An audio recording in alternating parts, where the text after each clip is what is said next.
Good evening, everybody. Welcome to Vertex Esports, and of course, welcome once again to the Vertex Stock Car Cup. We're here at Daytona for the fourth round of Season 3, the Daytona 125. 50 laps around this legendary oval this evening.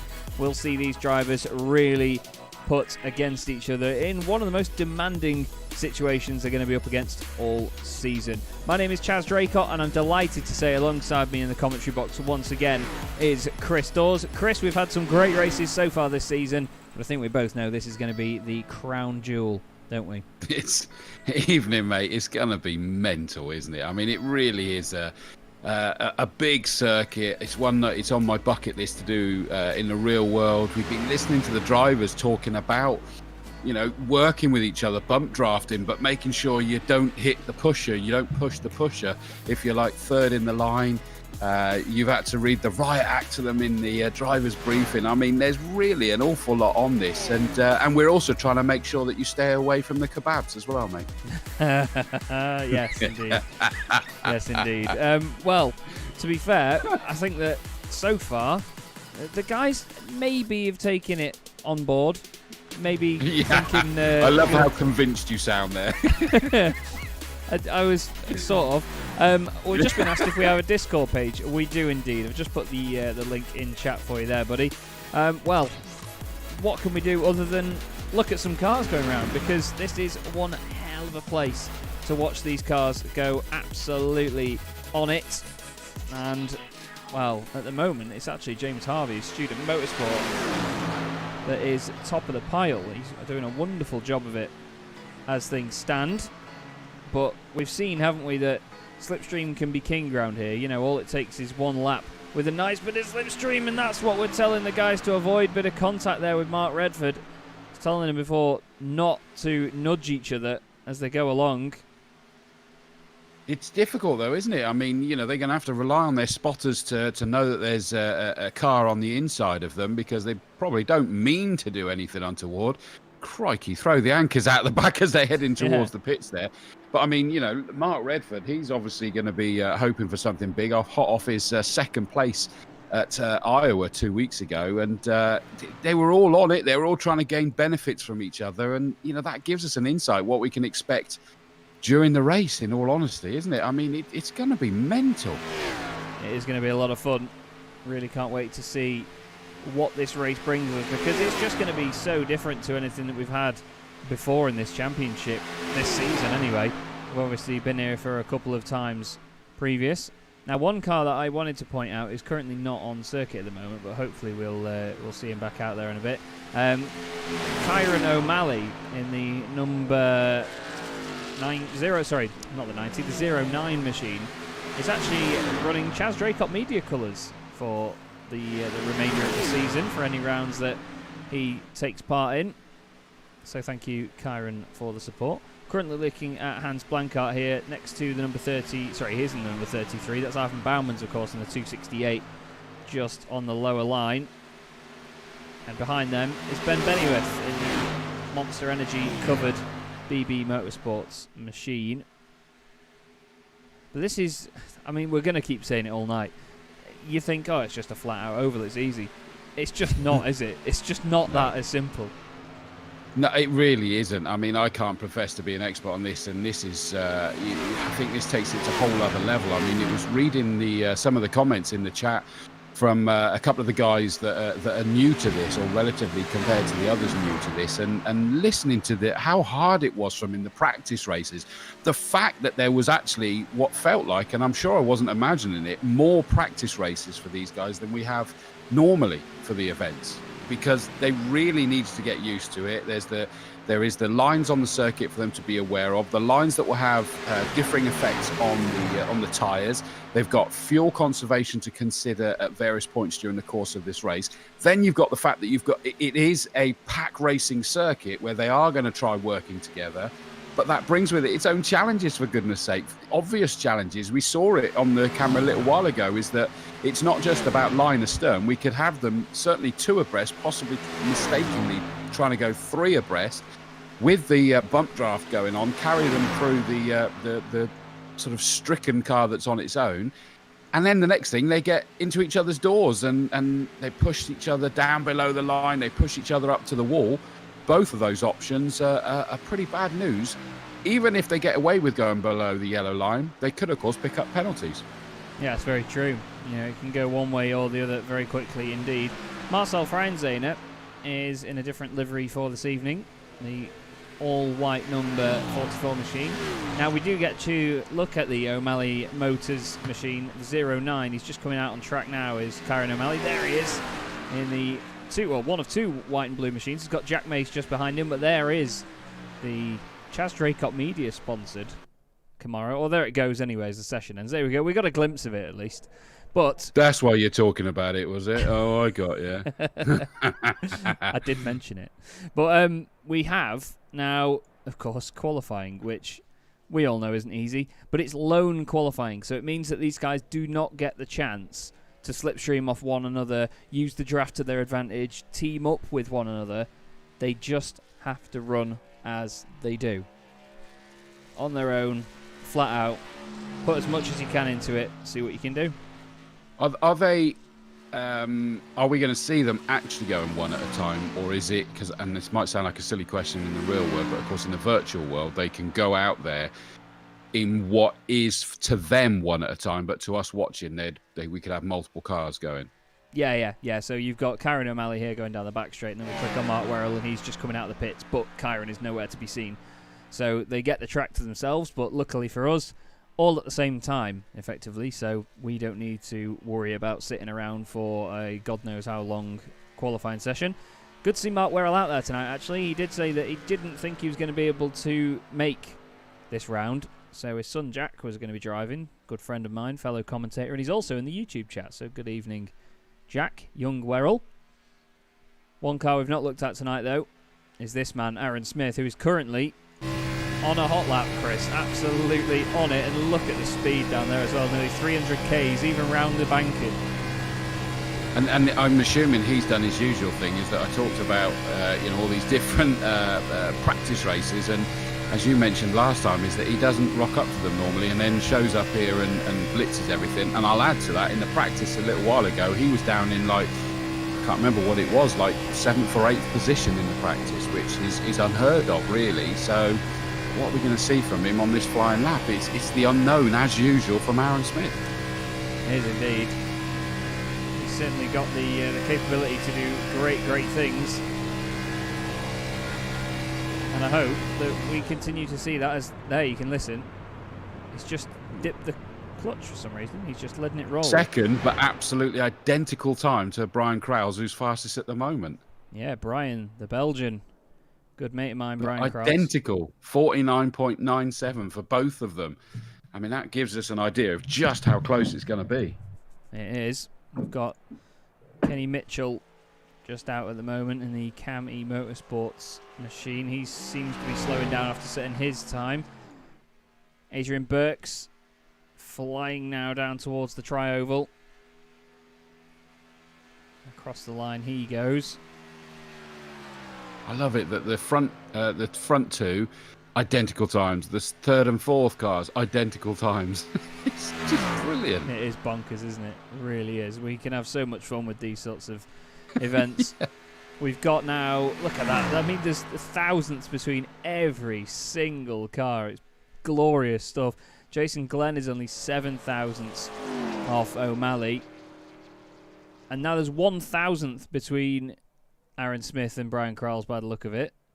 Although it's still, yeah, it must be within the same thousandth because it's both classing them as purple. Freinzehner has gone third. Mikey Doble goes third. So an improvement from Mikey Doble there right at the end. Peter Bennett in the Kligerman Esports number 87 machine is currently in 8th place. I tell you what, I've got to just pick up on, although he's just dropped down to 14th. But Mark Werrell, and you mentioned him earlier, and he's a good friend of mine, and we commentate in the real world together regularly. And he's only a 10th off of the pole time at the moment, and this is all new to him this season. Yeah, so fair play, that's impressive. Aye, he's doing a very, very good job indeed. Here's Alistair Topley in what visually is the number 12, but in the league is the number 41. Flying down the main straight then into NASCAR 1 and 2 as it's known. Look how high that banking is. It's beautiful. Really is a thing of just a marvel of engineering that they make tracks like this. Absolutely love a super speedway. Now, I do understand, guys, that there is a poor frame rate going out at the minute, so I am trying to just fix that in the background, but it's a shame that he's not actually coming up as the number 41 on our timing, as Redford goes third, because that number 12, obviously the very famous font and style of the number 12 within NASCAR, it looks great on that car, doesn't it? It does. I'm surprised there's an issue with the frame rate, because I got it on my on Facebook as well, and it looks absolutely perfect. Oh. Well, this is the wonders of YouTube, everybody. This is what happens when I try and do it. Apparently, we're losing 30 frames a second, so we're only getting 30. Mark Redford jumps up into third place there, hot off his second place finish at the last race. He's up there in third. A cracking last dash there. Yeah, he's done a wonderful job. And there is your grid then. So Brian Crowell's on pole position ahead of Aaron Smith, with Mark Redford, as Chris just mentioned there, lining up in third place. Then we have Mikey Doble in fourth, with Marcel Freinzehner in fifth. Then it's Ben Willis, good qualifying from him, up in sixth place. He was 3,000ths ahead of Adrian Burks, who was 2,000ths ahead of Kenny Mitchell. James Montgomery lines up in ninth place in the number 14 machine. He's just popped on tee shot there, the bright pink car, alongside Peter Bennett in the Kligerman Esports number 87. We then have Ben Bennyworth in 11th, ahead of one of the two Jack Maces. That's the number 36 young Jack Mace in 12th position. Justin Nair is in 13th, just ahead of James Harvey, with Mark Werrell and Kyron O'Malley on the 8th row. We then have Jason Glenn and Alistair Topley. Jason will be hoping for a good run through the pack after that qualifying. Ivan Bowmans is 19th, ahead of Hans Blankart in 20th. David Van Glebeek, his name's still not working on our timing for some reason. I believe that may just be down to the fact that it's a little bit long and goes off the edge. Dave Carr-Smith lines up 22nd. Mark Murphy is 23rd. And Stephen McCready is at the back in 24th, rounding out our grid. But this is the really sort of nerve-wracking part of the race now, isn't it? Where they have to just sit there and get ready for what is going to be a complete contrast to what they're doing now, really. They're just sitting there waiting, but very soon they're going to be sat at over 190 miles an hour for a consistently long amount of time. Yeah, and I mean, you know, okay, fine. In this instance, they're sat back in their rigs. But I tell you what, these guys are going to be sweating ollies by the, you know, I say by the end of the race, even earlier than that, in all honesty. You know, they're going to be working incredibly hard through this. And there's such the unknown that we're going into. That's why Chaz and I have been really looking forward to this race, is that anything can happen. And as Murray Walker says, it normally does. And you know, you've got Aaron Smith, the championship leader, in the sort of black and yellow, more camo looking these days car that's might be dominating the championship, but he's not set the fastest time. But I don't think he knows how to worry anyway, does he? No. Aaron Smith, he's like, yeah, whatever, man. Yeah, we always do say how chill Aaron Smith does come across, and it is an absolute hero, really. But hopefully we can see another performance similar to that from him today. See the field now just filtering around. 50 laps here today, 125 miles. Listen to that. Even at this speed, the roar of these cars, they are ridiculously loud. And we do absolutely love them for it. And we hope... Yeah, I just turned my phone up so I could actually hear it since you were rubbing it in again then. Yeah, to remind everybody, Chris, unfortunately, with the feed I give him via Discord, he doesn't actually get the sound, I'm afraid. But, it's nothing to do with that. He just hates me. That's what it is. Not at all. But we've got a good pack at the front. It's a little bit mixed up compared to what we normally see. Mark Redford is going to definitely be one to watch from third on the grid. He certainly is quick. Mikey Doble as well. Marcel Freinzehner, I think, could be a bit of an upset here. The white Toyota Camry on the third row on the bottom line. But it's now time to see how much these boys listen to drivers' briefings and how well they keep their commitment. Off they go then. Brian Crowell leads them away at Daytona. Round 4 of the Vertex Stock Car Cup Season 3 is underway. And as expected, they're just going to keep it tidy now. We'll see if anybody I love how convincing you sounded. As expected. Don't say that. It was not as expected at all. Trying to keep everybody else could hear us holding our breath. Yeah, probably. We've got Mark Redford trying to push Brian Crowles to the front, and Aaron Smith on the outside getting a push from Mikey Doble. You can see Jack Mace in the middle there. Looks like Smith has got to run around the outside. And look at that shot. Absolutely love that picture. And now Brian Crowles using that inside line to his advantage. What is Redford going to do as they come down the main straight here then? And across the line, that is lap 1 in the books here at Daytona. Look at the speed. I've used the phrase before, it's the fastest game of chess, isn't it? I mean, it's just incredible there. They're really having to play this clever. But look at the moving round from Redford there in the green and white car, the number 31, sorry. He was going round, he was following Crowles. They're working together with just behind them Freinzenner in the white 44 car. But he got a little bit loose mid-corner, didn't he? And you look at it, there's nowhere for you to really go if you get loose. So you've got to get that caught up as quick as possible. Otherwise, you're not only having an accident, you're causing something, especially he's up there, second car in that train. There's going to be 1 or 2 others that would get involved in that incident if he did go for a Burton, wouldn't there? But he's managed to just sort of bounce that round the corner, get it back under control and keep himself there. And it didn't scrub off any speed whatsoever. So it shows you the fine line of control that these guys are dancing on. Yeah, it really is. And that's the thing, you can see him just sort of poking out slightly to the left of your current race leader there, just to try and keep the temperatures down somewhat. Look at that, it's just awesome. We're looking here at Hans Blankart a little bit further down the order. He was trying to sort of switch lines by the look of it, moving around a little bit with the 2 white and blue cars on the bottom line. That's Kyron O'Malley and Jack Mace, but he seems to have got a really good run here. Maybe it's just kicking off at the front, but Brian Crowles and Mark Redford holding that inside line. Aaron Smith at the moment hasn't been able to get the push that he needs to make that top line work, because you need some very, very good pushing and some really good rubbing and racing in that top line. And Mikey Doble at the moment just isn't able to give it him. I think he's just holding back, if anything, Chris, because he knows this is a long race. You can't win this in the first 10 laps, as we told them. He needs to just have the patience, and some of them are showing they've got it, but others, they look like they want to make the move now. Yeah, I mean, it's just intriguing, isn't it? But, you know, it's Aaron Smith will still be sat there his usual calm, collected self, because fine, he's not managing to do that push around the outside that, you know, we know he would prefer to do, but he's still there. It's no problem. He's still on that line. He's taking Doble with him. And, of course, you've got the number 85 red and black car of Willis, just behind him. James Harvey, Student Motorsport car, still there as well. You know, it's nothing to worry about, but you're right. It's all about those margins at the moment and keeping it clean at the same time. Look at Willis, just went a little bit wide there, didn't he? But he just kept that tamed enough to not cause him an issue, not lose it. But look at that. Aaron Smith has now suddenly made the break and he's slammed himself in front of Crowles, signed, sealed and delivered. Now he's the one that's leading the way and he's on the inside line now. Yeah, he's filtered his way down now to lead that train, and it's Mikey Doble who's going to get the push off Willis for the high line. They are moving around a little bit. Oh, Jack Mace there just comes down to the low line. Further back in the pack, he's just pulled in front of Jason Glenn now. Kyron O'Malley's gone to the outside line.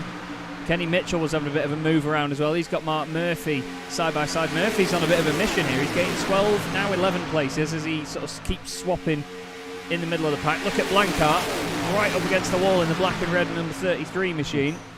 Some of them just trying to hold out and make sure that the temperatures don't go too high here by the look of it, but we've got some epic racing at the front. And to be fair, the whole field doing a great job so far to hold on. David Van Glabeek is at the back of the pack, but he's still within the slipstreaming range, so you get this beautiful view of everybody else in front of you making their way around, and you get, well, the best view to assess it all, really, don't you? He's got a grandstand seat, hasn't he? I mean, look at that as they suddenly go round the bank. I mean, what a sight. I tell you what, though, that did show on that angle that Aaron Smith and Brian Crowles, Mark Redford just behind on that inside line, they're making it work now. Mikey Doble's on the outside line and everyone else with him. They've actually slid back about 3 or 4 car lengths now, so the inside line is working at the moment. But the thing to remember is the dynamic will change during the course. of, not just this race, but every phase of this race, with the any kind of cautions that might come in that are going to mix it up again. What's going to happen to the tyres? We saw them already in the early phases, sort of dancing around the corners on the edge of out of control, as they say in Days of Thunder. And, that's going to get even worse as the tyres go off, obviously. Yeah, I think that some of these guys, they'll be pushing at this point to try and have that early advantage, as now Redford jumps up to the right-hand side to make the outside line his. It goes to show it's not obvious which line you want to be on, is it? No, definitely not. I tell you what, I'm intrigued by Hans Blankart at the moment. He's staying up very high, and all it takes is the right aggressive driver behind him to go into that gap and make it 3 wide, and suddenly you've got a very, very interesting dynamic. But I think he's trying to go up higher, just so he's got more of a run off the bank section. What do you reckon? I agree, because that's exactly it, is that you then point the nose down as much as you can to sort of get the gravity on your side, as well as the grunt of the engine as well. The problem is that he can't go far down. It's not like he can go from outside to inside that's going to give you the biggest hit, because guess what? There's a car there. So I get what he's doing. I'm not sure at this stage whether it's working as much as you'd want. It's not doing any harm, clearly. He's still there. But I'm not sure he's getting the advantage he'd want, and it'd be interesting to know what effect it's having on his tyres by trying it. Oh, there was a bit of a check up there on the inside line. Just trying to figure out who that was. I think actually it's not Alistair Topley, but visually we've got 2 number 12s in this race, but I'm trying to figure out which one of the drivers it was. There's someone on the bottom line who's got the number 12 on the car visually, but they're not the number 12. I think it's Justin Nair. It is, yeah, it's Justin Nair. He's got the number 12 snap-on livery on the car, but he's actually number 77. I think someone needs to tell him. But, there's Blankart in the wall there. That is the other number 12, and that's going to be Alistair Topley. They're all sorting it out, but Alistair Topley lost a good number of positions there off that final corner. Oh, look, you can see in front, Blankart's gone to the middle. And Alistair Topley's on the outside, and Blankart just... Which we know that Blankart tries to go for, doesn't he? Yeah. He just didn't have enough room there. And you notice that it meant that both 12 cars split left and right. Clowns to the left of me, Jokers to the right. Indeed, yeah. Well, I'd call them clowns and jokers because of how picky I am with race numbers and the fact that they aren't correct. As Topley goes right alongside Blankart, says, get a look at this side of the car, mate. You've already had a good look at the other one, so here you are. But now... That was a have that, wasn't it? I'm wondering whether the car's damaged, though, because there's obviously visual damage on both cars on the front right. But I'm wondering whether it's affecting Hans Blankart here, because he just doesn't seem to be able to stay with them. Mark Werrell now going alongside, trying to make that inside line work. Not for him that time round. At the front. And incidentally, anybody looking at the positions will suddenly have seen that Redford was in the lead. He's back there again now, but it's not quite as slam dunk as you might think when you see that, because they're basically do-si-do your partners, and someone went very, very deep onto the infield there, and I'd imagine that was a bit of avoidance somewhat there. Who was that? I think Dave Carr-Smith has gone very, very slowly and lost a number of positions. Let's just have a quick look what happened here. Oh, that's Kyron O'Malley. Kyron O'Malley into the wall on the outside. And then it looks like Jason Glenn is the car that's avoided him. So let's go back to it and have a look what happened to Kyron O'Malley from the chopper cam. This was already after that, so we'll go for it again. Oh, he's just moved up ahead of Mark Murphy. Straight, yeah. We did say in the briefing. Oh, and Jason Glenn, actually. Mark Murphy goes back to the low line. Ivan Bowmans and Dave Carr-Smith got very close as well. But this is the thing. Glenn was the one that I saw, wasn't it, on the infield there? Yeah. And that was pure avoidance, really, wasn't it, for him? But that was an odd one from Kyron O'Malley. It was in the straight line. But these are things, of course, on a circuit like this, they're not set up to go straight, are they? No, I don't know if anybody has seen the bodies of these cars in much detail, but when you look at these cars straight on, the bodies aren't straight. You know, they do point slightly to the left. The right wheel arches are a little bit more exaggerated than the left-hand side. The left is made to be so slippy. and you really want all of the point to the left. You can see with the camber as well on these things. Bit of a push there from Crowles, and obviously a bit of a push from Doble too. A 2x2 at the minute. Which means that Doble's doing it now, isn't he? So he's prepared to get his nose into the dirty spaces now, isn't he? Whereas you said earlier he was sort of being fairly cautious, and he's decided enough's enough. I need the toilet anyway, so I'm going to have a go. That's probably what he's done there.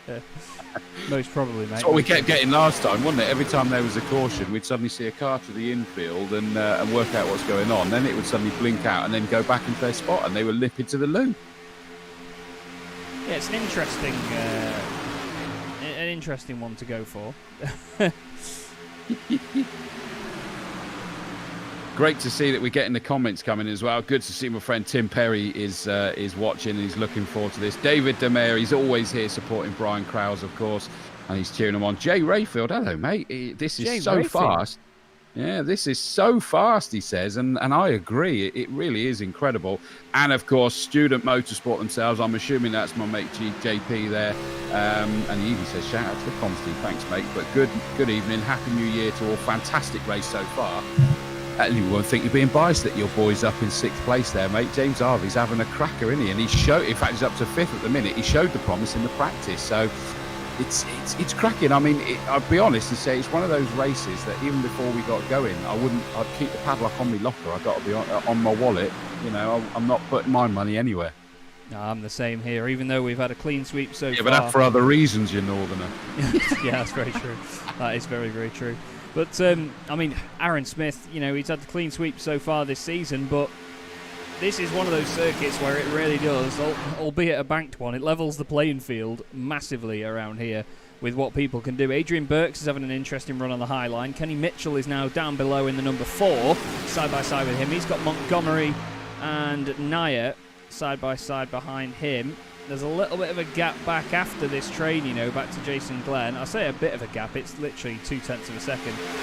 But considering that he had to dive to the infield, don't forget, didn't he, with your liveried car having a moment, and O'Malley, obviously he's there sort of just recovering at the back with probable damage. You can see it on the side, but it means that, in fairness, Jason Glenn's doing all right there. Yeah, and this is the gap to the guys after that. David Van Glabeek is on the back. Well, he's come up, hasn't he? Because he was off the back, and you said, but he's still within the slipstream. He's managed to come up through quite nicely now. Yeah, he's got about 3 seconds over Dave Carr-Smith. Looked like a little bit of a blink in and out there for somebody with a bit of smoke. Maybe, I'd imagine, Mark Murphy, because we've seen his internet be a bit iffy before. But look at this at the front, though. It's just beautiful stuff. We'll go on the blimp cam for a moment, see what we get. There you go. Look at that. They're just so beautifully 2x2. A little bit of moving around here and there, but let's face it, you're doing 190 miles an hour. It's hard to keep a car in a straight line like that. But look at the respect here. You've got the cars in 3rd and 4th just pushing the leaders.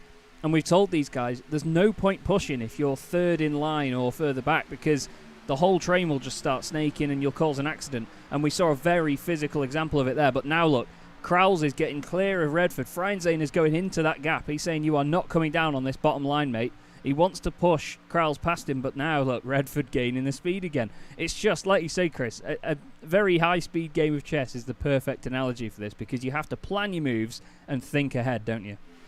Yeah, without question, and be incredibly patient, which is why we constantly then think back to Aaron Smith, is that if I dare to put my money anywhere, it would be on him, because he is, or certainly, you know, makes out that he's ridiculously laid back, and you have to be in this, is just patiently go, you know, kind of go, okay, I'm back a little bit now, but I'm going to be up there now. But you made the comment that you can't win the race at the beginning, but you sure as hell can lose it. So you've just got to be patient. Although that said, at Iowa, we had examples where people went tumbling down the field due to either having their own moment or being involved in someone else's. And then by the end of it, with everything washing out, they were suddenly up there in the top 6. And it's like, wow, okay, so you really need to be properly patient. We've got a yellow flag, mate, here. Oh, and the safety car was trying to get involved in the fight then? Yeah, I think Stefan McCready is the driver that has caused, well, I'll say caused this. Let's have a look. Oh, not your teammate. Well, they did say no bumping in the corners. We did say earlier in the driver's briefing, don't bump each other in the corners. And that is the exact reason why, Dave Carr-Smith, as iRacing's decided to lose its mind. Bear with me, and we'll have a look back at that from Dave Carr-Smith's point of view. Look at the closing speed. He just wants to give him a tiny little touch, and it just unsettles the car, and there it hooks him. And around he goes, lucky not to collect any of the others, but that, unfortunately, is enough to bring out the yellow. Yeah, I mean, I think he'd got it under control, the closing rate at that point, and it was going to be nice. But the problem was, I think that he lost it slightly and started squirreling around on the track. And I think they both did to some extent. But Carr-Smith was just a bit squirrely there as he got towards the back of his teammate's car. And so that meant that as he then made contact, he kind of went from the left to the right, rubbing across the back there. And it just, obviously, they're on the edge, aren't they? So, unsurprisingly, they're piling in towards the pits. They are indeed. We'll see what they do. Mark Redford was classed as the race leader, so he must have just had his nose in front of Aaron Smith when they came in. Creeping their way down the pit lane. It just feels so horribly slow. There's James Harvey just stopping in the Student Motorsport machine. That's Willis and Adrian Burks stopping in their box. Bennyworth hasn't stopped. Ben Bennyworth decided to carry on. Now there's a big roll of the dice there.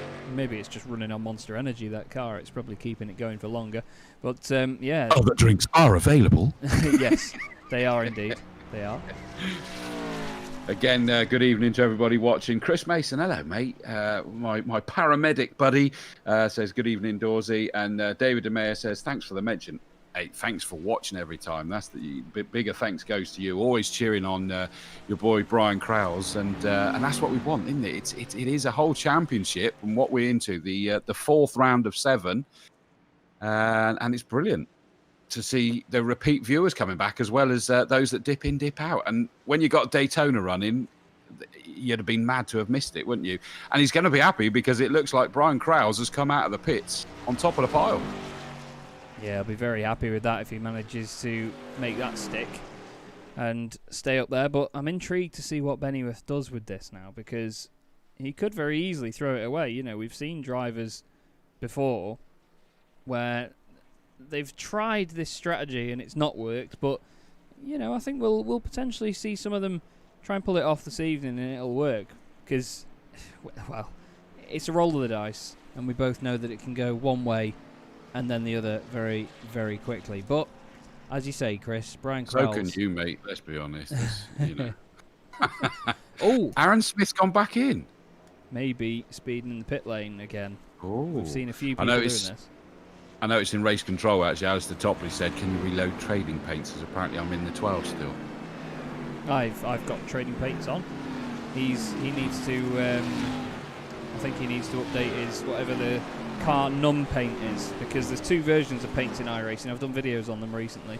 There's just car underscore and then your iRacing ID, and then car underscore num and then your iRacing ID. And basically the num version gets rid of... You can see it there on David Van Glebeek's car. His livery won't have the number 16 on it when he makes it in Photoshop, but it will, when he puts the car in iRacing, it will paste the number 16 on. You can basically choose to upload a file where it's got a different name, and it basically tells iRacing that you've already put a number on it, so iRacing doesn't need to do that. Take the number 4, for example, Kenny Mitchell. He's got his own number 4 that he's put on the side of that car. That's not an iRacing based number, that's actually part of his livery. Another example, I'm sorry to point this out to Peter Bennett, but you can see he's got an angled number 87, but iRacing does also put its own 87 over the top of it. I think that the situation with that is that Alistair Topley has a normal paint with the iRacing number on, but then he's still got his other one which has taken priority, as I have that option ticked in iRacing basically. And that's a very poor lesson in iRacing paints. Yeah, I was thinking I only mentioned it. We're about to go green, which is good news for you, I imagine. But Ben Bennyworth, though, that's an intriguing one, that, because we've got now the... I can't see that work. Yeah, I can't see how that's going to work. Surely not. Green, green, green. Well, we're green again, and he's got a really good start. That's probably how he's going to make it work. Mikey Doble goes with him, and Brian Krause gets caught out. You could see Brian just pushing the throttle, just shoving the car forwards, potentially opening up some sort of gap. can I say, just quickly jump in, that that went so badly for Crowes there that even Redford went from behind him, jumped up the inside and latched himself onto the back of Doble, because he realised, fair play to Redford, he worked that out very quickly, that Crowes had got bogged down on that restart, and he was a sitting duck to some example, and instead of just trying to stay there behind him and push him forward, he went, forget it, you're out of this, I'm jumping to the inside, latching onto the back of Doble, and I'm going to go through. And in fact, they've both done brilliantly. Doble, Redford comfortably in the lead as it stands at the moment. Yeah, as comfortably as you can be in Daytona as you look ahead of you now. I was going to say, about 190 miles an hour isn't probably the most comfortable place to be, but by at least 2 inches. Yeah, indeed. Adrian Burks then just made a bit of a dive up the track to try and make that high line work. Ben Bennyworth has now got down into 3rd place. It's Redford and Doble in the deadlock at the front. We had a great run there for Mark Werrell. Mark Murphy has gained 12 places so far in this race, so if he names Mark, it's a good night. And Naya is, well, he's flying, isn't he? He's gained his 10th position now, really on a charge up this field. Maybe he's just taken, it looks like he might have taken just 2 tyres. Intriguing. Well, I mean, there's Aaron Smith there back in the pack as well, and that one intrigues me because he did actually stop in his pits on that second option, so I'm not sure what happened there. 12 places lost, down in 14th, but you can see him like a great white punching the field down. Oh, see ya. Good night, Vienna. I could see it coming a mile off. You saw that the camera changed, and I could see it coming a mile off, and he's going to hit Dave Carr Smith as well. Kyron O'Malley and Brian Zahner and Stefan McCready get together as well. But honestly, not to blow my own horn, but I saw that coming a mile off. Alistair Topley was in the middle halfway round that final corner. Let me just try and get a view on it. So there you go, look. Even down the back straight, he was in the middle, and he comes down, and as Willis goes up, there's just that tiny little hook again. Up he goes into Franzena, Werrell in the wall, then Montgomery into Smith and Blancart. Bauman's hits O'Malley, and then they both go in the wall. And then look, Topley just loses it, hits Dave Carr Smith. O'Malley, McCready, and Franzena nowhere to go, I'm afraid. Werrell did well through that. He got the tap in the early stages, but he managed to just keep his foot pinned and came through that one nicely. If you watch him in that as it sort of unravelled in front of him. It started off brilliantly for Topley, though, because look at that run through the middle. It was beautiful. But he's put himself, this is what we were talking about with the aggression. You know, he's put himself in a very difficult situation there to try and hold that place. And to be fair, I'd say he did a really good job of it, but he then comes down in front of Willis. And to be honest, I think Willis may have backed out of this a bit, but he stays flat, and it's that tiny tap there. And Freinzahner must have had the fright of his life. But like you say, Werrell straightens it up well. And to be fair, Smith does the same. He just misses Montgomery and continues. But that is a real shame there. I want to see it from on board Kyron O'Malley at the back, because he got caught up with Ivan Bauman's, and then the pair of them just bounced off the wall very aggressively. Let's see how this feels. He's backing off there. You can hear him lifting out the throttle just to make sure he's not got too much closing speed on the cars in front. You can see Topley further up, just in the middle. And then you're going to see this little nudge down now on the left-hand side. Ready? There he goes, and then up into Freinzahner. Oh, O'Malley actually goes across the front of Bauman's. And he actually got very lucky with the physics there, didn't he? But then, tries to avoid Freinzahner, and then McCready. Jump on board with Mark Werrell, because honestly, I thought he was brilliant. Have it. I didn't see that as well, actually, there. Let's have a look then. Now you'll see as well, Alistair Topley will come through down the inside of Mark here as well. Yeah, because it's all kind of semi behind him at the moment, which incidentally, that means Mark had done a great job in that pit stop.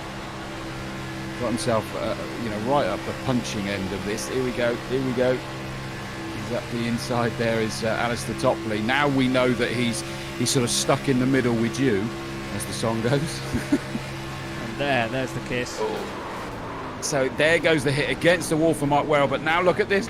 He's like threading the eye of a needle.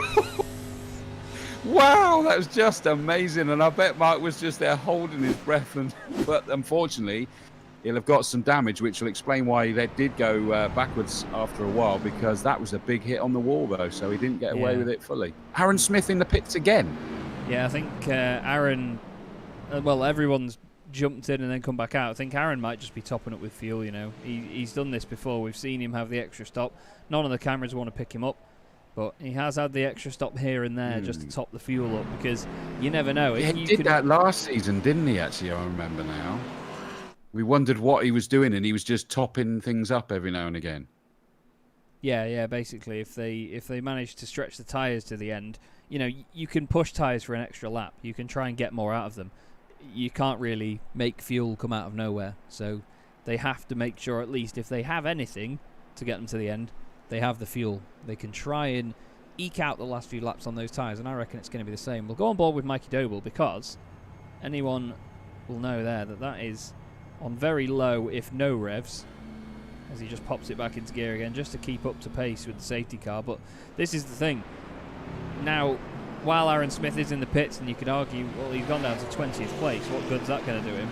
You know, these guys are still saving fuel while they're out there. They're all going for the same end goal, but just in different ways, aren't they?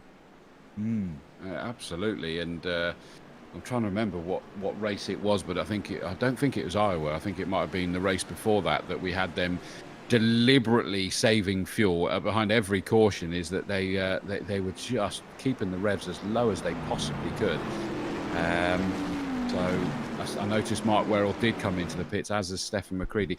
Ben Bennyworth, by the way, has now pitted, and he's down in 12th. So I don't know whether he was banking on another caution, because they say cautions breed cautions, don't they? But it hasn't really worked out for him. But the first of the two stoppers is the 31 car of Mark Redford. So Mark Redford's actually thrown the dice the other way in reality, hasn't he? Remember, he was up there in the top three. In fact, he was the lead car when they came into the first pit stop, and when we went into the first caution. He's decided to go in again, and he's dicing out with Adrian Burke's the 72 car as the first two cars that have stopped twice. This is where it now gets intriguing, and we have to pretend we know what's happening. That's all I ever do with commentating is just pretend. But Mikey Doble, though, will be a very happy bunny right now, because leading this is going to be high up on his agenda. But you know that with the likes of Brian Crowell's right behind him, Justin Nair has shown flashes of being very, very quick indeed. He's done a good job to be right up there now. It's going to be a tough ask for Mikey Doble to hang on to this, but we know how good he's been. Green flag is out. Mikey gets the race underway. Justin is going nowhere, but Brian has managed to just pry the door open a little bit there. Back underway at Daytona then. Down the straight on lap 28 of 50, so we're over the halfway mark now. What is Nair going to do? Can he filter into that bottom line, or will Jason Glenn fill that gap quickly enough? Jason has had a really good drive through the field, hasn't he? Very much so, and you consider he disappeared to sort of exit stage left onto the infield quite a few laps ago. I can't remember whose. I think that was a Marley's incident, wasn't it, on the straight, and he took a void in action. So he's done well to get himself up there into the top three. Justin Nair's car did not look comfortable when they got onto that restart. So hopefully that's okay. He's on the high line and he's leading the way. So the others have decided to check out of that high line. And Harvey is buzzing all over the back of him in that Student Motorsport number 40 car. I don't know, he's almost there sort of going, do you know what, I think I need to get away from here. But he hasn't got a chance, because look at the queue of cars going for that inside line, which means that Harvey's got no chance. So he's probably got a spotter trying to tell him at what point can he dive to the inside. But number 87, Bennett, who's also come up through this field, Peter Bennett, he's moved up into 6th place there in that 87 car. And fair play. And Adrian Burke's just behind in that 72 car. So, who was that on the infield then? That was Mark Werrell rejoining, unfortunately, after a recent stop. Not sure if he got a penalty or something speeding in the pit lane, but he's had to rejoin a bit further down. But yeah, like you say, Peter Bennett's having a good run in the Kligerman Esports machine. He said he was born to do this before this race, so everybody wants to win at Daytona, but apparently it's Peter's destiny, so we'll have to see how he cracks on. Mark Redford's not made much progress off this restart. He's currently still in 8th place. Mark Murphy rounding out the top 10. Adrian Burks is there in the number 72 Mobile 1 sponsored Toyota. But look at Doble. But look at Nair as well. We thought that he was sort of like dropping back, and the inside line was getting the better of him, and in fact just behind James Harvey was looking to try and move down. Well, suddenly I used the word earlier, patience. And it's showing there is that Naya and Harvey are suddenly sneaking back up on the outside line. In fact, they're doing more than that. They're absolutely monstering their way up. And suddenly Naya, I know it says 12 on there, but he is number 77, that black and dark red car of Justin Naya. He's up there in second place, legitimately taking Harvey with him. And it's looking pretty darn strong. Behind them is the number 4 car of Kenny Mitchell, sort of, I can never decide whether that's pink or red. Delete is applicable. And white flashes on that one. But you can see, again, they're working. And we know the green and white Redford, number 31, that's just behind Kenny. He's been up the pointy end for most of the last couple of races after a second-place finish in Iowa 2 weeks ago. And he's trying to get himself up onto the podium again, clearly. But it looks like they're going 3 wide just behind them. I think Alistair Topley was trying again, but he was on the outside this time. They are. He's prepared to go 3 wide, isn't he? But the 58 car of Murphy's the one that's stuck in the middle with you. He is, yeah. I can't get that song out of my head, can I? Well, Alistair Topley is showing some very aggressive driving at the moment. Easy for you to say. Yeah, he's certainly pushing on, but he's trying to get these moves made. He knows that he needs to be further up towards the sharp end if he's going to have a go at winning this race. And this is the thing, you need this gradual movement up. We've unfortunately got terminal damage for Mark Werrell. Jack, his son, who's spotting for him this evening, has just told me, he said that they've got terminal damage. The front left has major issues. It's not rotating at all. He says we have an Alistair Topley shaped dent underneath the car. But you can see he's just trying to go out again. But by the look of it there, I mean, it looked like that. Yeah, look, it's just not spinning. The front left is not spinning at all, is it? Well, it's such a shame. And it's, as Jay Rayfield was saying, is that, you know, he was picking his way really well through that field. And now, well, originally he'd lost a lap, but it probably means he's out of this race, sadly.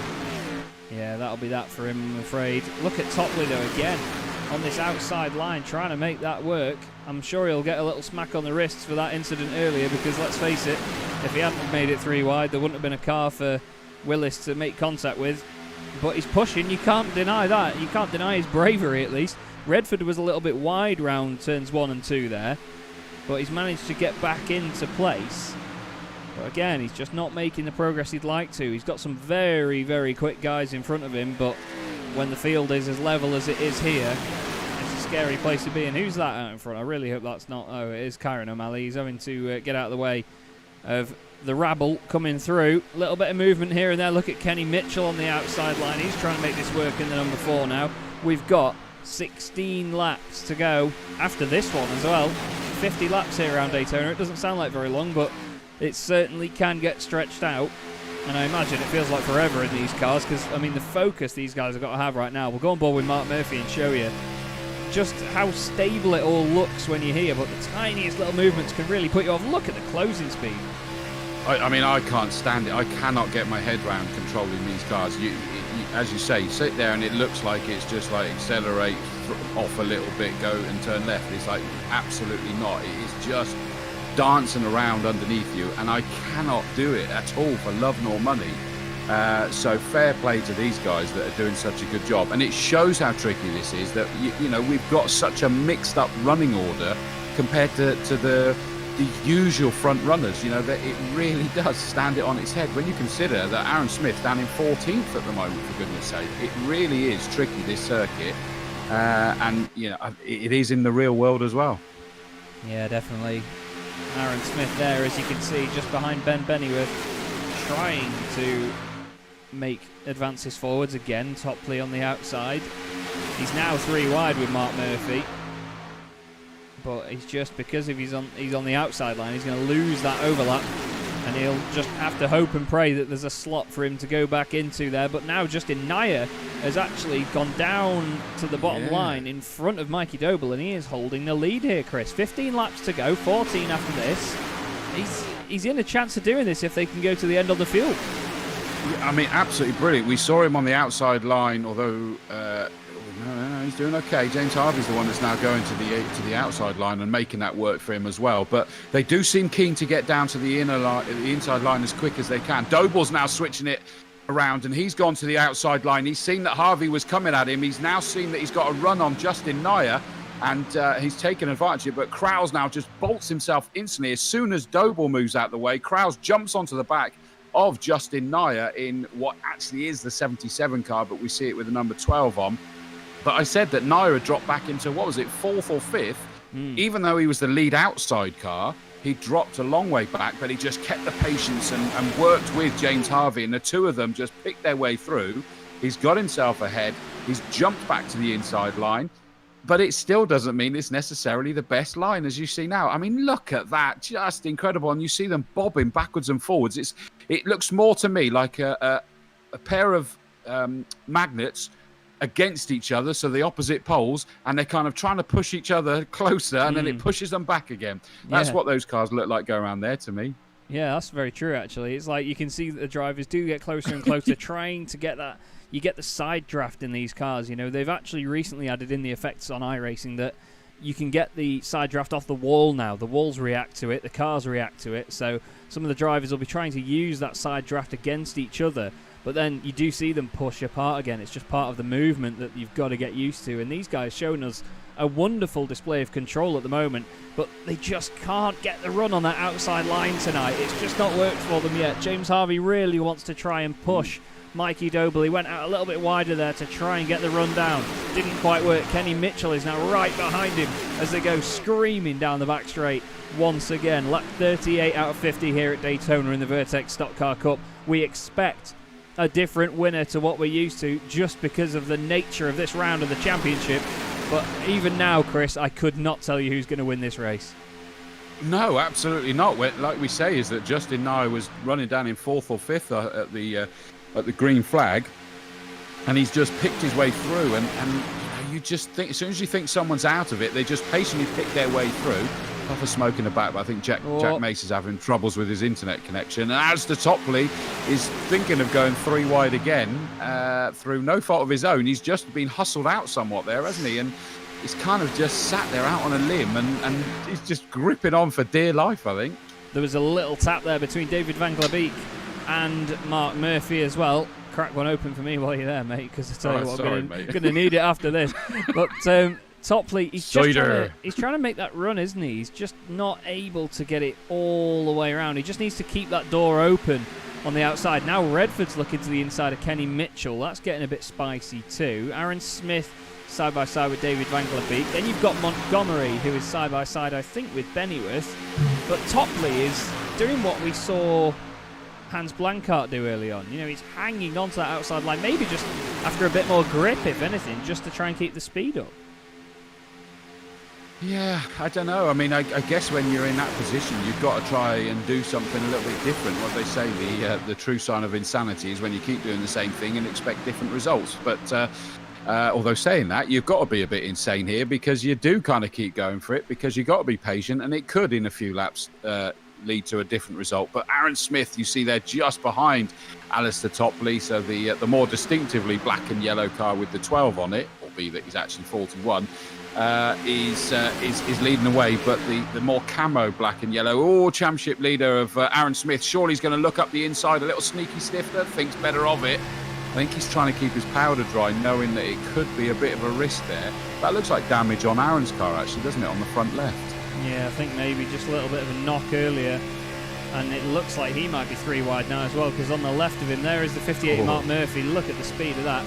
Aaron goes down into the middle line again. Now Topley's up on the outside. Look at this middle line coming through, which is eventually the high line when you get to the front.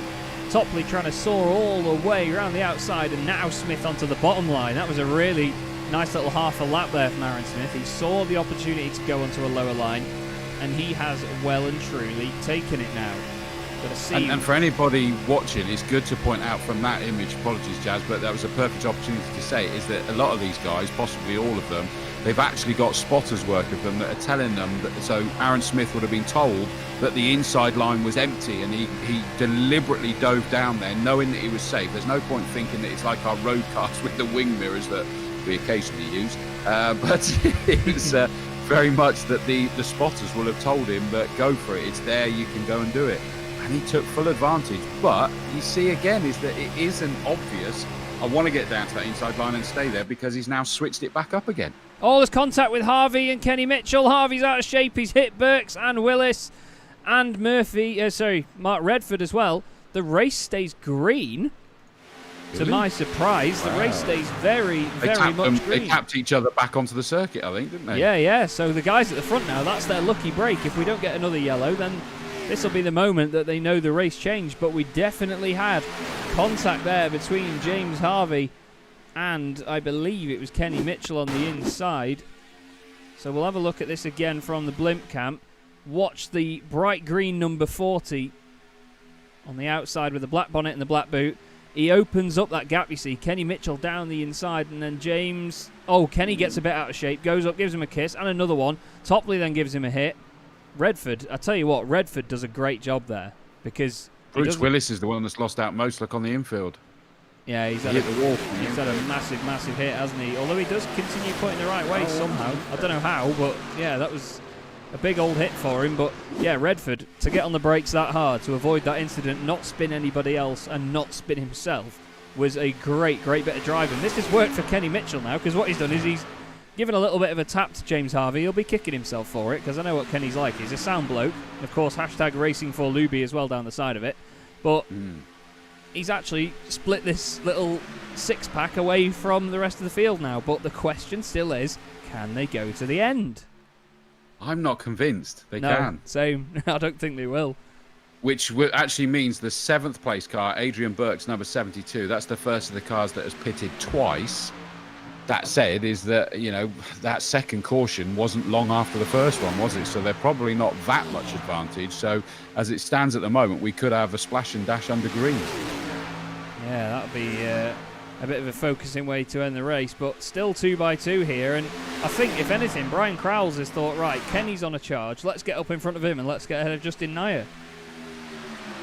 This is intriguing, these top 6, and they're just changing it all up. Oh, Brian Crowles actually went defensive, I think, there, because I think he knew Kenny Mitchell was thinking of doing something a little bit different. Kenny Mitchell looking, he went for it again to the inside that I was about to say didn't work for him earlier. Well, arguably it did, because he's up there in this top 6. But as you say, he'll be kicking himself from a sportsman perspective.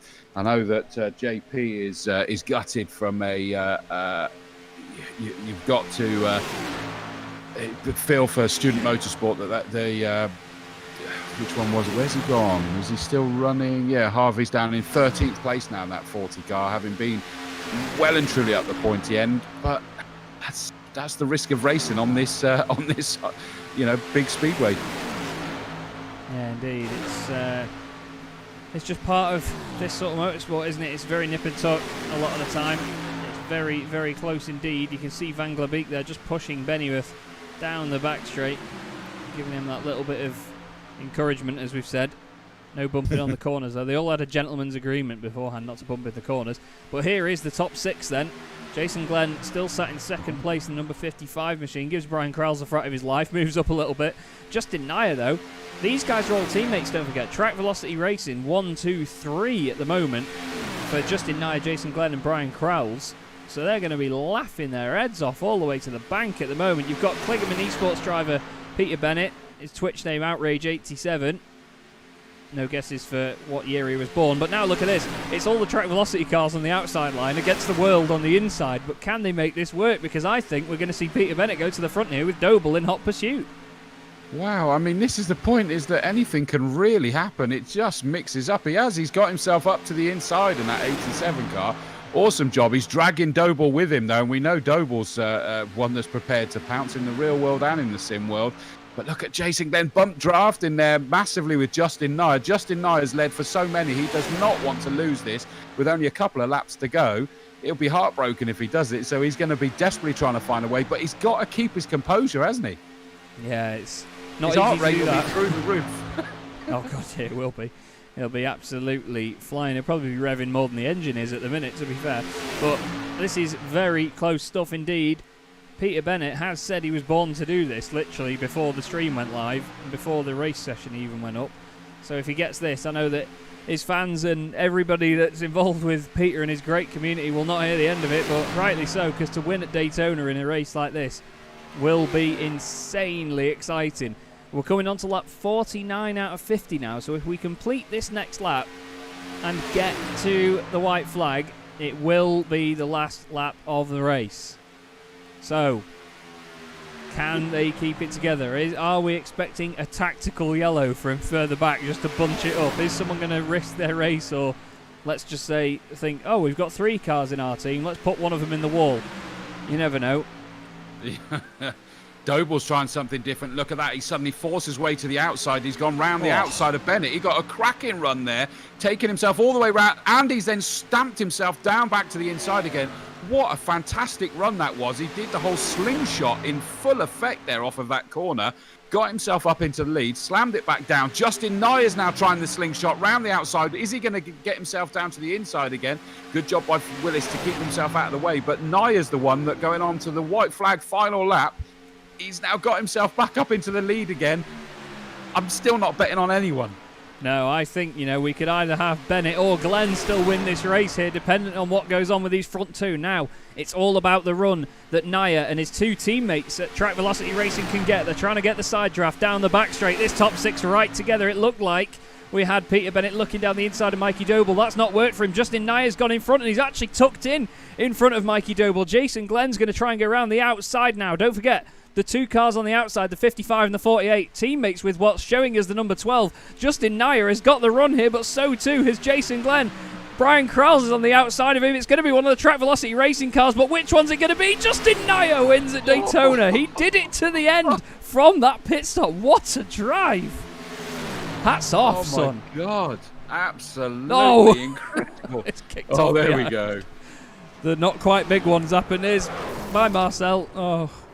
But what a drive by Justin Nyer. Because we said, didn't we, earlier, off that pit stop, we didn't think he was going to make that work and stay at the front. But wow, oh wow, what a great couple of final laps that was. And hats off to the guys for keeping that clean there, because that was so close. That was awesome.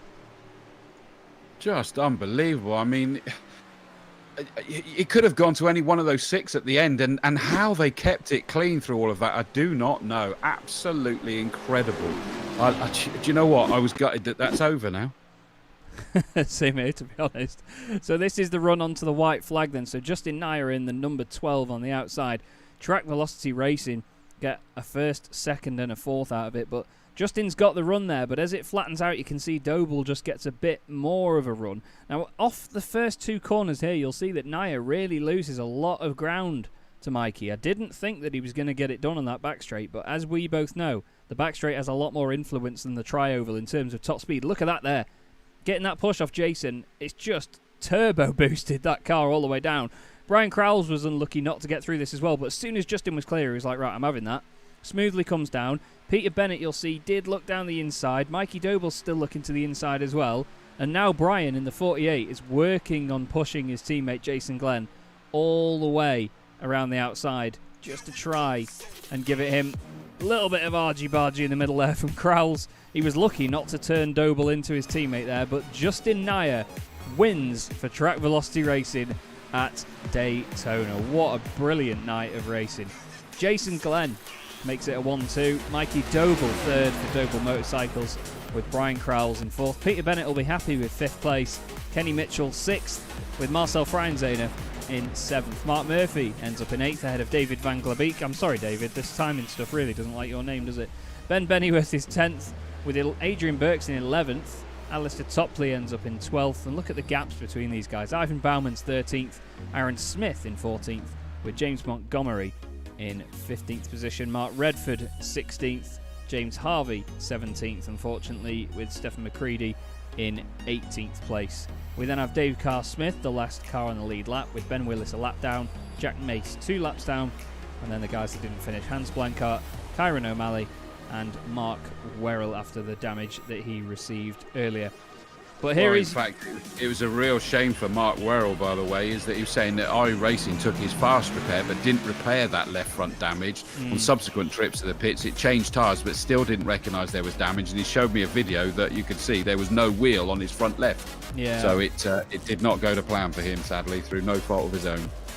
Yeah, it's a real nightmare for him, I'm afraid.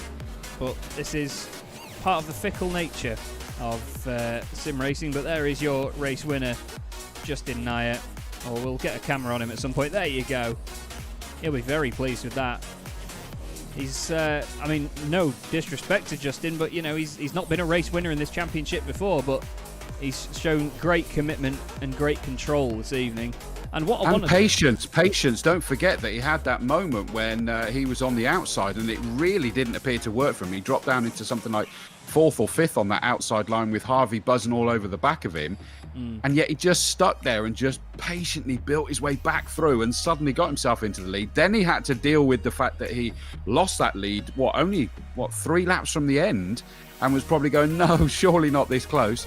Again, patiently but strongly built his way up and then had to defend it going into that final corner. Absolutely amazing performance for me. It really was. It was beautifully managed, beautifully controlled. Now, this is the rest of the field from Freinzehner back. Freinzehner ended up finishing in 7th position. We're going to see their final lap from the blimp cam. So they're just crossing the line now to get the white flag. You can see Adrian Burks in the 72, the white machine, side by side with Mark Murphy. Then you've got reigning champion Aaron Smith with Ben Bennyworth in the black machine, number 96. Redford is pushing that white and green, number 31 on the outside, really pushing Smith there, but loses out a little bit through 1 and 2. Now what we're going to get here is a lot of bunching up because these guys know turns 3 and 4 are going to be the last opportunities they get to make a move. So watch this outside line now. Look at that Montgomery in the middle trying to push Redford up to the right. A little bit of contact there as well. Somehow they don't bounce off one another. Oh, there is a touch with Bennyworth. How they kept that together, I don't know. But that was miracle work there from Bennyworth and Montgomery, both to save that. And now, this is where it's all going to get very focusing coming to the line. Look at that. Murphy's got the run. Van Glabeek has got the run on Freinzehner. There's the contact. And oh, it's Burks that goes up into the wall hard. And then Freinzehner gets a tap as well. Let's just have another little look at what happens to Adrian Burks, actually. Watching the number 72. Freinzehner's tap was after the line as well, so you got to see that even after they crossed the line. It was madness. So we're looking at the white car on the inside, the number 72 with the black roof. Adrian Burks. I think Montgomery, he's going to go to the middle line. Yeah, there's the tap. Takes up Smith and Redford with him. And then when we look at Freinzehner, he's got the hit from Van Glabeek. Gets back on, and as he straightens up, there's the second one. And oh, save it. No, save it. No. Oh, no. Marcel Freinzehner. Wow. But yes, Justin Nair, what an unbelievable performance. And to be honest, we can speak to him straight away because he will be over the moon with that. Justin, first off, well done, but ahead of anything else, did you expect to be able to win this race this evening? Good evening, guys. No, absolutely not. Absolutely not. This is my first, I guess, top 5 in the series, so that I win this race, yeah. No, I'm not expecting this, of course. Well, it certainly looked like a lot of hard work out there this evening. What was your main sort of aim for the race? Were you just thinking about the patience, or were you sort of looking at it and going, right, I can make a move out of this?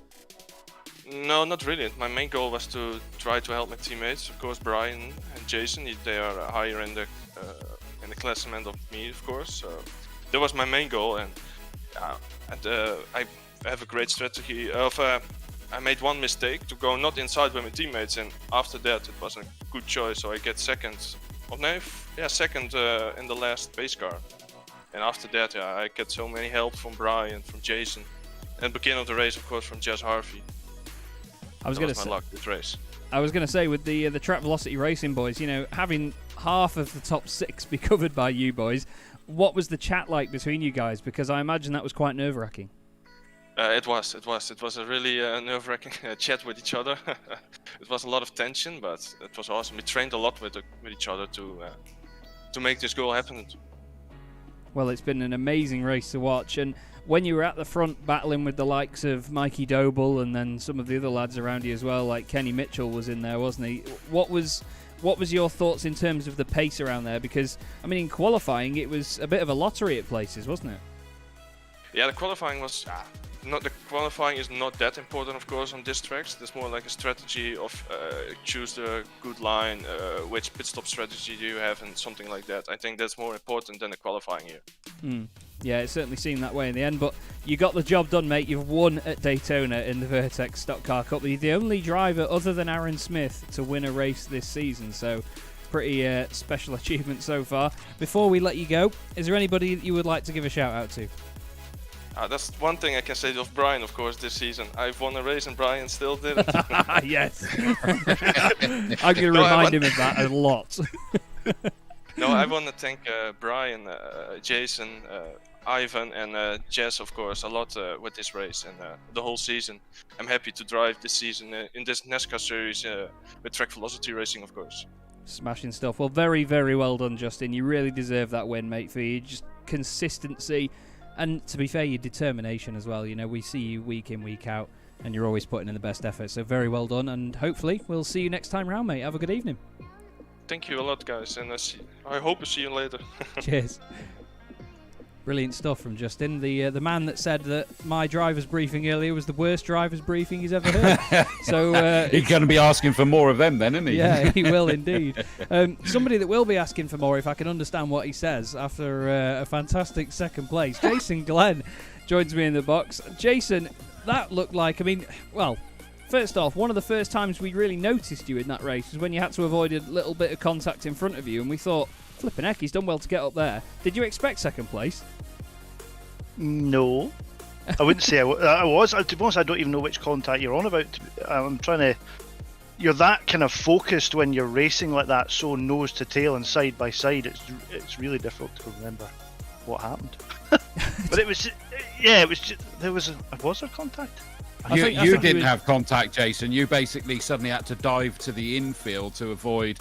I think it was Kyron O'Malley just hit the wall on the straight, and you dived to the infield, and it just lost all your momentum at where you should be at full speed, and it dropped you back. And yet somehow we suddenly went, hold up, he's up in I forget what was it, something like 16th, and then the next thing you're up in that lead pack of 6. Yeah. Yeah. No, actually, I don't remember the one because I think Mark was 85. He was there as well, so it was just a case of just trying to get in a train with, I don't know who else was behind me. I think Ivan was, and Mark, and just sit as a train and just let ourselves catch up to the lead pack and then go from there. But it was all down a wee bit of fun pit strategy again, which you guys know I love to do.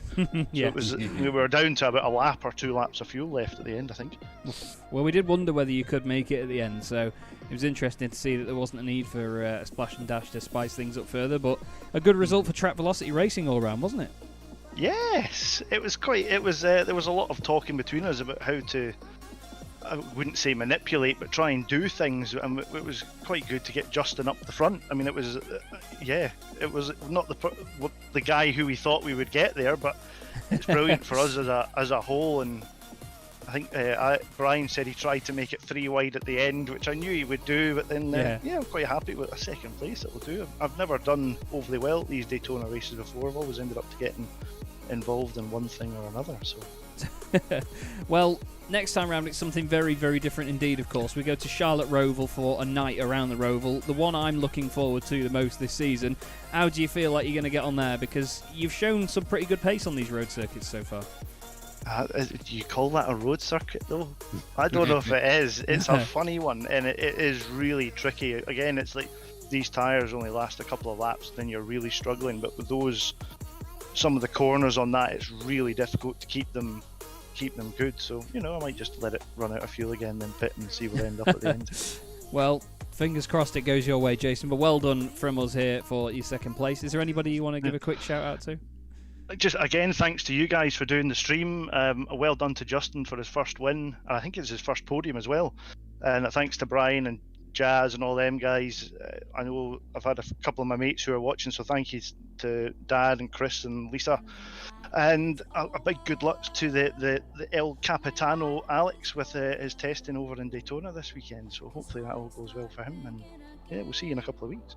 Yes, indeed. We certainly will, mate. Well, thank you very much for joining us. Wonderful to speak to you. Well done on second place. And we'll see you at Charlotte. Yeah, I'm going to enjoy my whiskey. Have a good one, mate. Cheers. Cheers. Awesome stuff there from our eventual second place finisher. Now, our third place finisher is someone that was always seemingly stuck in the action in that one. Mikey Doble joins us in the box. I'll tell you what, I'll leave you in the very capable hands of Chris Dawes. Thanks, mate. Yeah, Mikey. I mean, I'm interested to hear what your thoughts are on that, because it was an awesome performance. But I wouldn't be surprised if you've still got a degree of disappointment that you weren't able to take the win there, because you could have.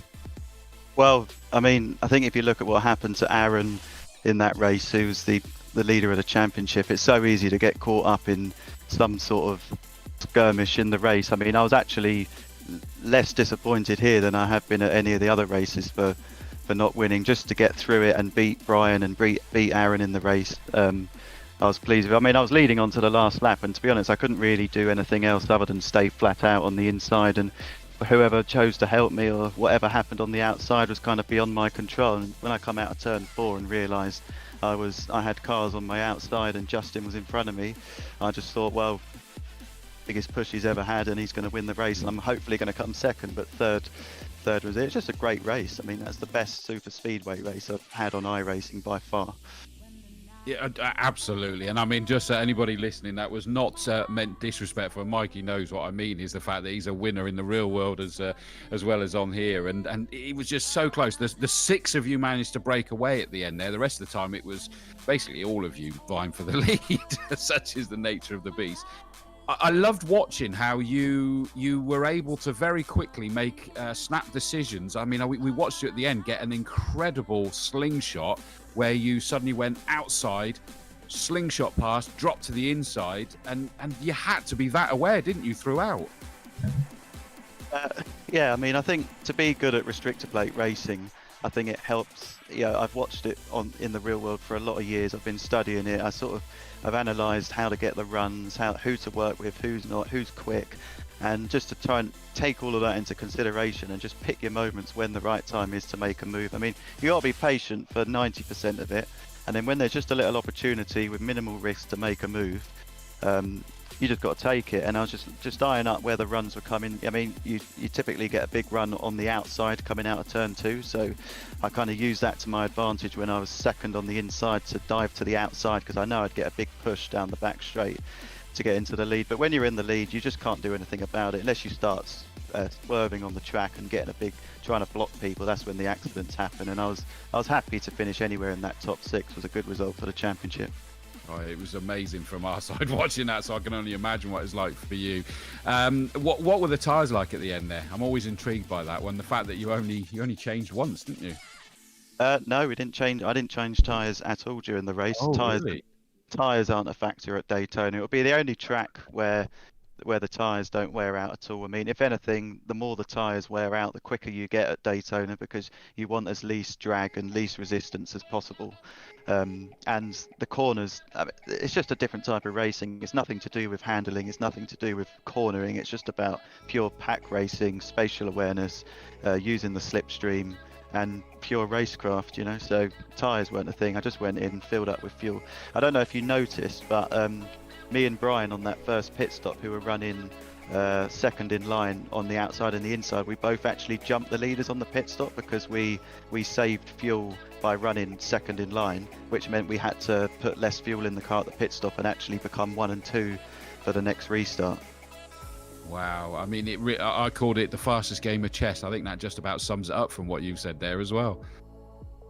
Yeah, I mean, it's definitely cat and mouse, as I've heard it be called, but it was nice to have the first 25 laps run under green and people to get settled in. I mean, I've watched Vertex before I was even a part of it in season 2, and the respect level amongst the other drivers just seems to have gone up and up and up as we've kind of got further into this thing. We've got to know each other a bit more, and we all wanted to have a clean race and enjoy it, and I think we delivered in that race. 2 cautions. I think Alex will be proud of that one.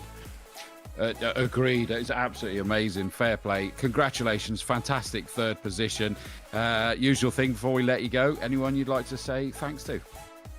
Yeah, well, firstly, big happy birthday to my middle brother, 17 today. They're watching downstairs with a Chinese. I've got both my grandparents watching. I've got my dad, my mum, and my other younger brother downstairs watching as well. Anyone else I know that's watching and who knows me. And also thanks to Doble Motorcycles for supporting me through my racing career. And there'll be a big announcement between now and the next round. There's a new title sponsor for the next 2 rounds, plus a new title sponsor for me for the rest of the season. So looking forward to welcoming them into the championship and getting them on board. Mega stuff. I like the sound of that, and hopefully we'll see that in the real world as well, mate, and I look forward to that. Well done. Fantastic job. Congratulations. Thank you very much. First time this season in the interview. We'll get more. First of many, yeah. And on the birthday front as well, I want to remember to say happy birthday to Kenny Mitchell. It's Kenny's birthday yesterday as well. Oh, there we go. In the number 4 car. Yeah. Love it. Well, good to speak to you, Mikey. Thank you very much for joining us, mate. We'll see you at Charlotte. And he's gone. Okay, so we'll grab one more very, very quick interview. Let's have a look who's up there. I'll tell you what, Peter Bennett, we'll grab this guy because he's had a really good race tonight. I mean, you said beforehand, mate, you were born to do it. You nearly got there, nearly at the end, didn't you? That was it was nail-biting stuff, wasn't it? Because we thought the yellow was definitely going to come out, but you 6 got a bit of a free break, didn't you? Yeah, I saw the wreck behind me. It literally just happened behind me. Thought the caution was going to come out, but I kept my foot in it, kept up with the lead pack. And then with the closing laps, the seas just parted. Everyone just decided to go up to the middle lane, and it was just a free pass to the front. I thought, well, has someone said something? Is it like, is it? So yeah, I went straight to the front. Typical, just held the bottom line. Then the 88, I think it's Mikey, got a good run on the outside, got a push by the 12. Obviously gave him the momentum to get in front of me, and at that point I knew that it was going to be a tricky one. So again, just held it down on the bottom line, hoped for the door to open so I could slide it up on the inside of Mikey again, but the opportunity didn't arise. It was obviously quite tense at the front. We were pushing hard. It was a clean finish, but it could have gone completely the opposite way. It was a great race. I mean, to be honest with you, I'm surprised I missed that first wreck. I don't know if you saw it from your point of view, but on lap 24, the wreck happened pretty much directly in front of me. I missed everyone, and car nearly came up into me. I missed him by a millimetre. Yeah, it was a case of cars breaking away. You know what those sort of accidents are like. You know, they all get contact, everyone bounces off one another, they all get pitched in different directions. You've just sort of got a days of thunder through the middle and be all right. But you managed to do that, and at the end, you got a good result out of today. A lot of decent championship points for you.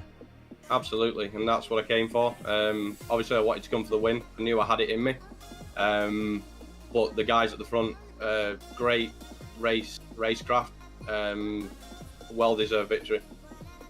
Yeah, it was certainly. I mean, we keep saying about patience this evening, Chris and I, but it's really the aim of the game around a track like this, isn't it? Because the playing field is so level, isn't it? It is, yeah. Patience is definitely a key here.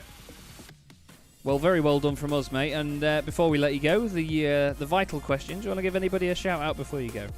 Yeah, my team, Kligerman Sport, my partner, my friends and stream viewers, and everyone watching the YouTube video. Yeah. Awesome Thank you. Stuff. Great to speak to you, Peter. Well done today, and we'll see you at Charlotte. And my kids as well. Can't forget my kids.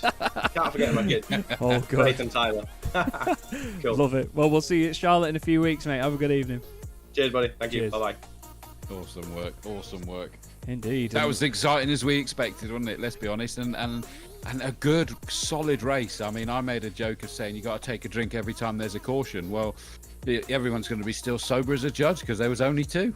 Yeah, indeed. I mean, I probably wouldn't be because I'm a proper lightweight, but yeah, it's been one hell of a night and just amazing racing. I mean, we're going to have another quick look at just the in slow-mo, like this final lap of these guys running as we sort of round out the stream. But in terms of highlights for the evening, have you got anything in particular that stood out there? I mean, I know it's a difficult one because that was one hell of a race. Oh, wasn't it just? I mean, there was so much that was catching our attention. So much was topsy-turvy to what we're used to. I guess really it's got to come down to that leading bunch of 6 going into the last sort of 3 or 4 laps. You know, they got the breakaway, but it didn't dull the race down because those 6 went at it like 6 prize fighters, even though we had teammates in there that, okay, they were working together, but that just spiced it up even more. And Justin Nair looking like he had it, looking like he was out of it, looking like he had it, looking like he was out of it. You know, he was doing the Daytona version of the Okie Kokie, for goodness sake, and he finished on a Kokie and he got it. He did indeed. I mean, to say he was an unlikely winner, I think you could probably justify, but without any disrespect to Justin, of course. But he got it done at the end of the day. You know, he did the job. And not by any kind of luck. You know, you're absolutely right in what you say, but it doesn't mean he's inherited a win or anything like that. Is that he basically won that race about 3 or 4 times. He did brilliantly. He had to be patient. He had to fight himself back up there. He had to then hold off the onslaught. He then had to accept that only 2 or 3 laps from the end he'd lost it and deal with that disappointment to get himself back up there again. And then going into that final bend, goodness me, you know, they were all over him. And he'd have probably been if that was me, I'd have been holding the steering wheel for dear life and screaming at the top of my lungs, desperately hoping that I'm going to do enough to come across the line first. And he did. Yeah, he did a wonderful, wonderful job of it. The composure needed for that was fantastic. But that, unfortunately, is all this evening from the Vertex Stock Car Cup. Thank you, everybody that has been watching. Thank you, everybody, for putting up with some of my terrible frame rate. But we've identified the issue and we'll be trying to sort that before next time. Speaking of next time, in 2 weeks, we will be at the Charlotte Roval for a night around the Roval. My most anticipated, personally anyway, my most anticipated round of the season. We had a very up and down race there last season, so this should be a lot of fun. Thanks as always to the wonderful, beautiful and glamorous, all of the words, Chris Dawes, once again for this evening. Good fun as ever, buddy. And we will see you on Vertex Esports in 2 weeks' time. Have yourselves a wonderful evening. We'll see you soon.